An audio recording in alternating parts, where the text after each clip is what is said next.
আপনারা দেখছেন এটাই রিয়ালিটিতে Middle East morning news show. আজ 31শে অক্টোবর 2025। আমি অনুপ বিশ্বাস। বিশ্বের সেরা কিছু সংবাদপত্র আর নিউজ পোর্টাল থেকে বাছাই করা সেই সব বড় খবরগুলো দেখাবো, যা আজ সারাদিন শিরোনামে থাকবে। আজকের এই শোতে আপনারা দেখবেন ডোনাল্ড ট্রাম্প এবং শি জিনপিংয়ের বৈঠক সফল, দুই দেশই বড় স্বস্তি পেয়েছে। ইরানের পারমাণবিক কেন্দ্রগুলোতে আবার ব্যাপক তৎপরতা। আইএইএ জানিয়েছে ইরান চাইলে 10টি পারমাণবিক বোমা তৈরি করতে পারে। এদিকে রাশিয়ার পক্ষ থেকে বিবৃতি জারি, বলা হয়েছে বুরেভাস্তানিক মিসাইল পরীক্ষা কোনো পারমাণবিক পরীক্ষা ছিল না। অন্যদিকে ইউক্রেনের একাধিক পাওয়ার প্ল্যান্ট ধ্বংস, রাশিয়ার বড় হামলা। 170টি ইউক্রেনীয় ড্রোন ভূপাতিত করেছে রাশিয়া। এবং গাজায় যুদ্ধবিরতির আলোচনার মধ্যেই আবার বোমা বর্ষণ। ইসরায়েলের নূতন হামলায় ধ্বংসলীলা অব্যাহত। তুরস্কের উদ্ধারকারী দল গাজা সীমান্তে আটকে পড়েছে। ইসরায়েল এখনও প্রবেশের অনুমতি দেয়নি। আর আল আকসা মসজিদ দখলের কাছাকাছি পৌঁছে যেতে পারে ইসরায়েল। পূর্ব জেরুজালেমে ইহুদি বসতি স্থাপনকারীদের জন্য একটি বিশাল প্রকল্প পাশ হয়েছে। তাহলে আসুন এবার বিস্তারিত খবরে আসা যাক। প্রিয় দর্শক, আজকের শোয়ের প্রথম বড় খবর আসছে আমেরিকা আর চীন থেকে। মার্কিন রাষ্ট্রপতি ডোনাল্ড ট্রাম্প আর চীনের রাষ্ট্রপতি শি জিনপিং গতকাল অবশেষে মুখোমুখি হলেন। এই বৈঠকটির দিকে গোটা বিশ্বের নজর ছিল। বৈঠকের পর এই দুই বড় দেশের মধ্যে কিছু গুরুত্বপূর্ণ চুক্তি চূড়ান্ত হয়েছে এবং দুই দেশের সাধারণ মানুষ কিছুটা স্বস্তি পেয়েছে। ট্রাম্প ঘোষণা করেছেন যে ফ্যান্টানাইল কেমিক্যালস আমদানির উপর যে ট্যারিফ বা শুল্ক ছিল তা এখন 20% থেকে কমিয়ে 10% করা হবে।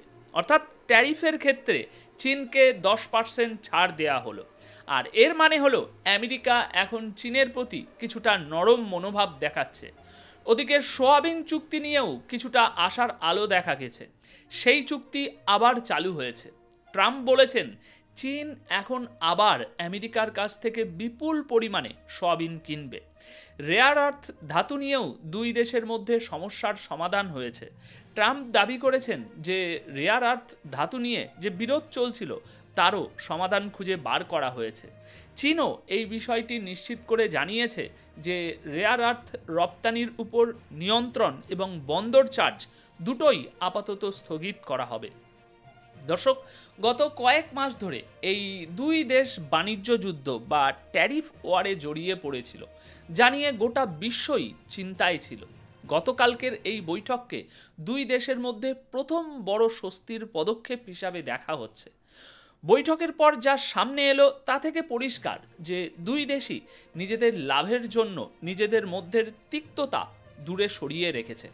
তাই এই বৈঠক থেকে মধ্যপ্রাচ্য এবং বাকি ইসলামিক বিশ্বেরও কিছু শেখার আছে। আরব এবং অ-আরব দেশগুলোকে এখন এগিয়ে যাওয়ার জন্য নিজেদের মধ্যেকার এই তিক্ততা মেটাতে হবে এবং দেখতে হবে কিভাবে বাণিজ্যের মাধ্যমে দুই দেশের মানুষের এবং তাদের অর্থনীতির উন্নতি করা যায়। দর্শক, এবার নজর রাখা যাক ইরানের দিকে। সেখানকার পারমাণবিক কর্মসূচি কিন্তু এখনও শান্ত হয়নি, বরং সেখানে নতুন করে তৎপরতা লক্ষ্য করা গেছে। এটি একটি বড় খবর। রাষ্ট্রসংঘের পারমাণবিক সংস্থার ডিরেক্টর জেনারেল রাফেল গ্রেসি বলেছেন যে ইরান এই মুহূর্তে নতুন করে ইউরেনিয়াম সমৃদ্ধ করছে না ঠিকই, কিন্তু তাদের পারমাণবিক কেন্দ্রগুলির আশেপাশে আবার তৎপরতা শুরু হয়েছে।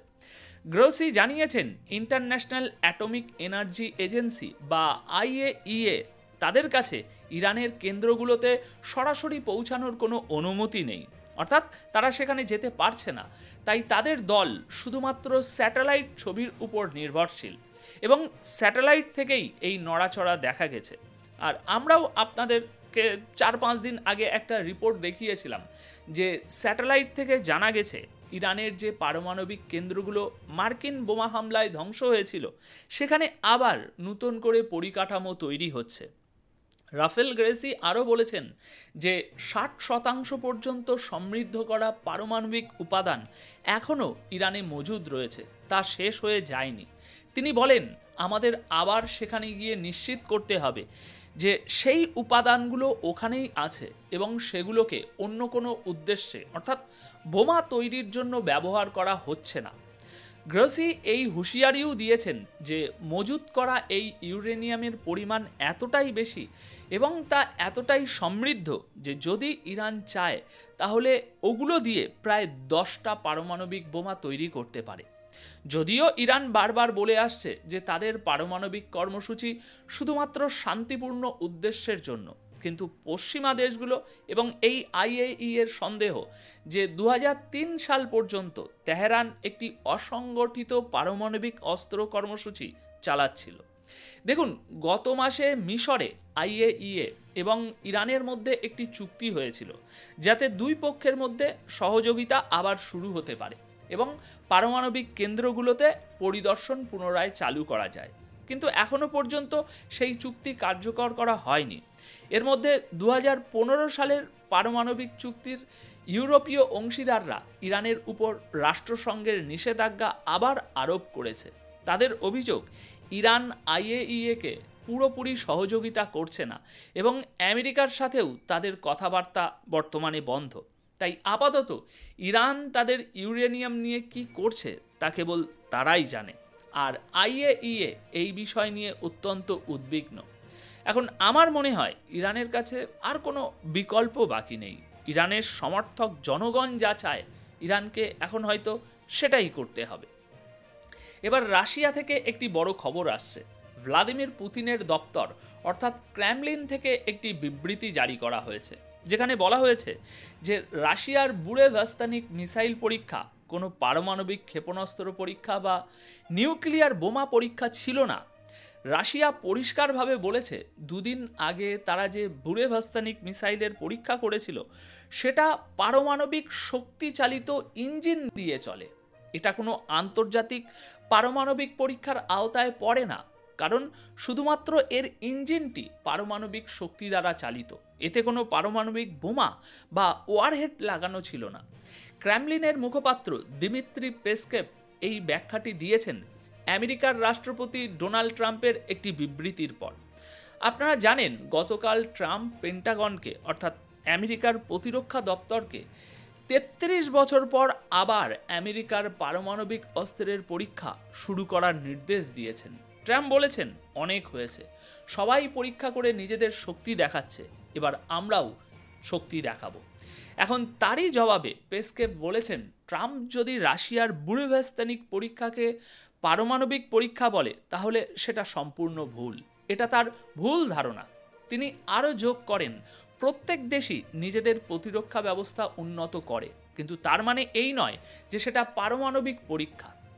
দর্শক, রাশিয়ার এই মিসাইল পরীক্ষার কারণে ট্রাম্প রীতিমতো ক্ষুব্ধ হয়ে আছেন, আর এর ফলে বিশ্বে আবারও পারমাণবিক অস্ত্রের পরীক্ষার যে প্রতিযোগিতা সেটা শুরু হওয়ার আশঙ্কা তৈরি হয়েছে। এদিকে পরবর্তী খবর হলো, রাশিয়া আবারও ইউক্রেনের উপর এক ভয়াবহ হামলা চালিয়েছে, যার ফলে ইউক্রেনের বেশিরভাগ এলাকা অন্ধকারে ডুবে গেছে। রাশিয়া সারা রাত ধরে মিসাইল ও ড্রোন দিয়ে ইউক্রেনের শক্তি পরিকাঠামোর উপর ব্যাপক আক্রমণ চালিয়েছে। এই হামলা এতটাই মারাত্মক ছিল যে পুরো ইউক্রেন জুড়ে জরুরি অবস্থা জারি করে বিদ্যুৎ সংযোগ বিচ্ছিন্ন করতে হয়েছে। চারিদিক ঘন অন্ধকারে ছেয়ে গেছে।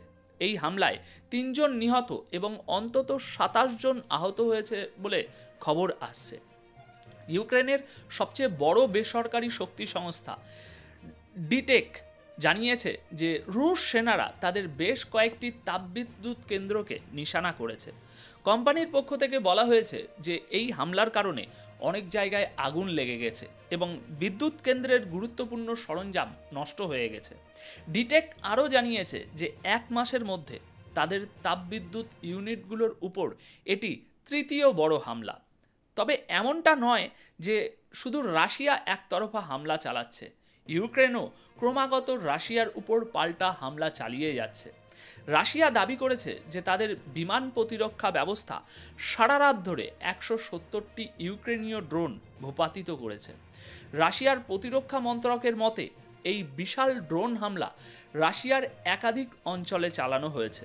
রাশিয়ার বক্তব্য, ইউক্রেনের এই ড্রোন হামলা তাদের অভ্যন্তরীণ নিরাপত্তা ও পরিকাঠামোকে আঘাত করার একটি মরিয়া প্রচেষ্টা। দর্শক, এবার আসা যাক গাজার কথায়। গাজা আবারও বিস্ফোরণের শব্দে কেঁপে উঠেছে। ইসরায়েল একদিকে যুদ্ধবিরতির কথা বললেও অন্যদিকে নতুন করে হামলা চালিয়েছে। ইসরায়েলি ট্যাঙ্ক ও যুদ্ধবিমান গাজার একাধিক এলাকায় বোমা বর্ষণ করেছে। বিশেষ করে খান ইউনিসের পূর্বাঞ্চল এবং গাজা শহরের সীমান্তবর্তী এলাকাগুলোতে 10টিরও বেশি হামলা চালানো হয়েছে। ইসরায়েলের দাবি এগুলো হামাসের পরিকাঠামোর উপর সুনির্দিষ্ট হামলা ছিল, কিন্তু গাজার সাধারণ মানুষ বলছেন বোমা সেখানেই ফেলা হয়েছে যেখানে আগে থেকেই ইসরায়েলের দখল রয়েছে, অর্থাৎ ইয়েলো লাইনের ভিতরে। তাহলে প্রশ্ন উঠছে, যেখানে ইসরায়েলের আগে থেকেই উপস্থিতি রয়েছে সেখানে হামাসের পরিকাঠামো কিভাবে এলো? হামাসের সদস্যরা কি তাহলে ইসরায়েলি প্রতিরক্ষা বাহিনীর দখল করা এলাকায় এখনও সক্রিয় আছে? দেখুন, ফিলিস্তিনিরা এখন এই তথাকথিত যুদ্ধবিরতিতে তাদের আশা হারিয়ে ফেলেছে। এই যুদ্ধবিরতি 10ই অক্টোবর থেকে কার্যকর হয়েছে, কিন্তু প্রত্যেক দিনই গোলাগুলি আর বিস্ফোরণের শব্দে যুদ্ধবিরতির আশা ভেঙে চুরমার হয়ে যাচ্ছে। মঙ্গল ও বুধবারের মধ্যবর্তী রাতে ইসরায়েল তাদের এক সেনার মৃত্যুর বদলা নিতে 100 জনেরও বেশি ফিলিস্তিনিকে হত্যা করেছে। এদিকে তুরস্কের একটি উদ্ধারকারী দল গাজা সীমান্তে আটকে রয়েছে, তারা এগোতেই পারছে না। ইসরায়েলের অনুমতি এখনও তারা পায়নি, আর অনুমতি ছাড়া ভেতরে ঢুকলে ইসরায়েলি সেনারা তাদের গুলি করে মারতে পারে।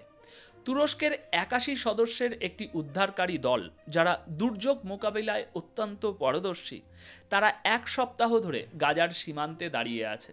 তাদের হাতে রয়েছে জীবন শনাক্তকারী ডিভাইস, প্রশিক্ষিত কুকুর আর চোখে আশা নিয়ে তারা অপেক্ষা করছে যে হয়তো ধ্বংসস্তূপের নিচে এখনও কেউ বেঁচে আছে যাকে তারা খুঁজে বের করতে পারবে, কিন্তু তাদের প্রবেশের রাস্তা বন্ধ। ইসরায়েল এখনো পর্যন্ত তুরস্কের এই দলটিকে গাজায় প্রবেশের অনুমতি দেয়নি। 2 বছরের বোমা বর্ষণের পর গাজা এখন ধ্বংসস্তূপে পরিণত হয়েছে, আর তুরস্ক বলছে যে তারা সাহায্য করতে প্রস্তুত, শুধু ভেতরে তাদেরকে আসতে দেয়া হোক। দেখুন, ইসরায়েল ও তুরস্কের সম্পর্ক আগে থেকেই খারাপ।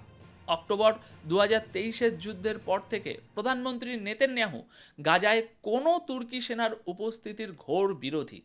তিনি স্পষ্ট বলে দিয়েছেন যে গাজায় যে স্থিতিশীলতা রক্ষাকারী বাহিনী তৈরি হবে তাতে তুরস্কের একজনও সেনা থাকবে না।